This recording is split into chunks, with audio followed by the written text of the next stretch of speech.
Di ruang UKS yang sepi, Winda Kusumadewi merapikan kotak P3K dengan gerakan yang lamban. Ia baru saja selesai mengecek persediaan obat ketika suara pintu berderit membuatnya menoleh. Di ambang pintu, berdiri seorang pemuda dengan seragam SMA yang kusut, pipinya sedikit lebam, dan senyuman kecil di sudut bibirnya. "Bu, bisa ngobatin ini?" tanyanya santai. Winda menghela napas. Fajar Adinata, siswa kelas 12 yang terkenal nakal dan sering terlibat perkelahian.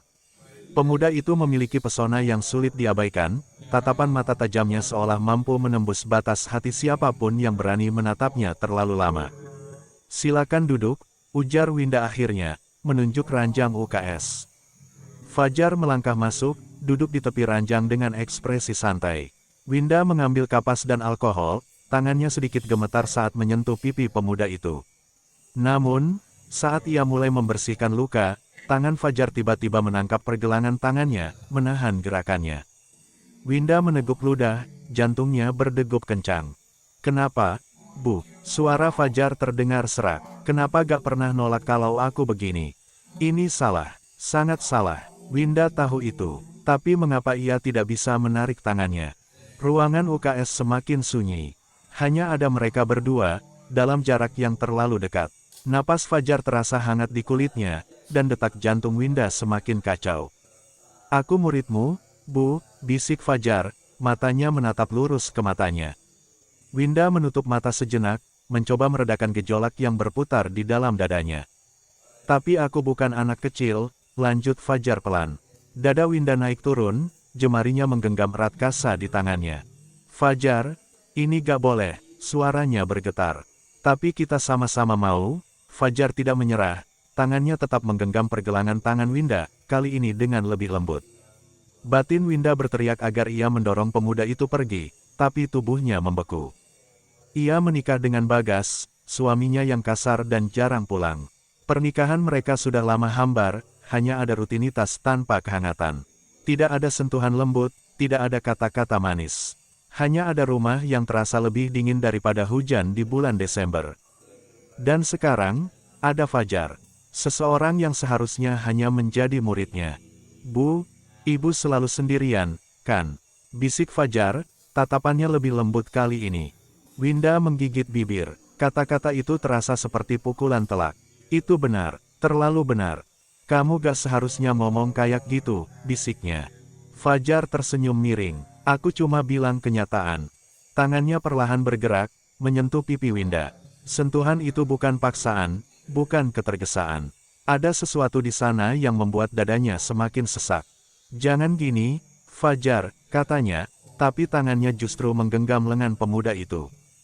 "Kalau saya berhenti sekarang, saya bakal nyesel, Bu." Suara Fajar bergetar. Winda tidak menjawab. Tidak bisa. Namun, sebelum sesuatu yang lebih jauh terjadi, suara dari luar UKS membuat mereka berdua tersentak.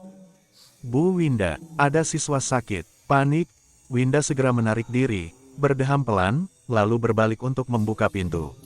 Pak Joko, guru piket, berdiri di sana. "Kok belum pulang, Bu?" tanyanya, lalu melirik Fajar.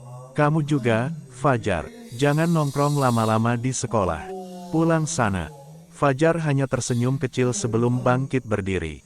"Iya, Pak." Winda menelan ludah, tubuhnya masih sedikit gemetar. Hari itu, ia tahu, seharusnya tidak pernah membiarkan segalanya berkembang sejauh ini. Tapi sesuatu dalam dirinya mengatakan bahwa ini belum selesai. Tanda hubung, tanda hubung, tanda hubung. Saat bel pulang berbunyi dan sekolah mulai sepi, Winda duduk di meja, mencoba menenangkan pikirannya. Namun, baru beberapa menit berlalu, pintu UKS kembali terbuka. Fajar, ia berdiri di ambang pintu dengan tangan dimasukkan ke dalam saku celananya, senyum kecil di wajahnya.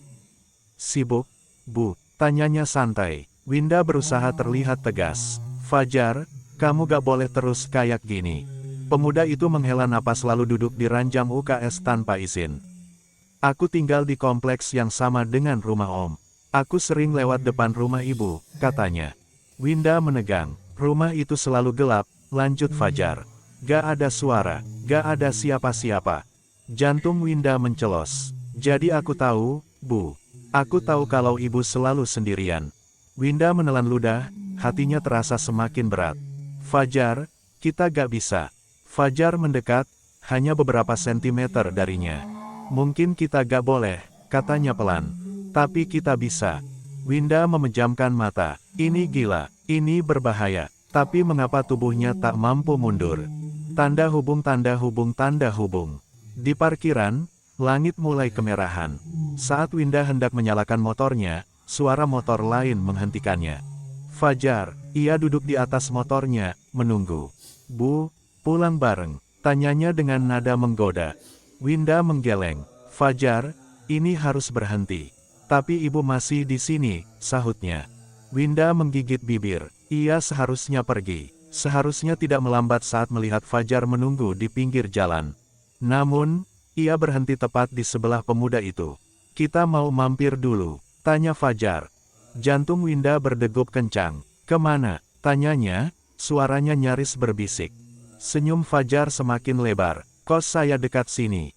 Ini ide buruk. Namun, ketika lampu hijau menyala, Winda tidak menekan gas. Ia tetap di tempatnya, menatap Fajar yang menunggunya. Dan ketika akhirnya ia mengikuti motor pemuda itu ke sebuah gang sempit, ia tahu bahwa pertahanannya akhirnya runtuh. Hujan turun deras sore itu. Winda duduk di UKS, menatap jendela dengan pikiran melayang jauh. Tiba-tiba, pintu terbuka. Jantungnya berdegup kencang. Fajar, berdiri di sana, pakaiannya basah kuyup, rambutnya meneteskan air. Tatapannya penuh dengan sesuatu yang seharusnya tidak lagi ada di antara mereka. Namun, saat ia melangkah masuk dan menutup pintu, Winda tahu.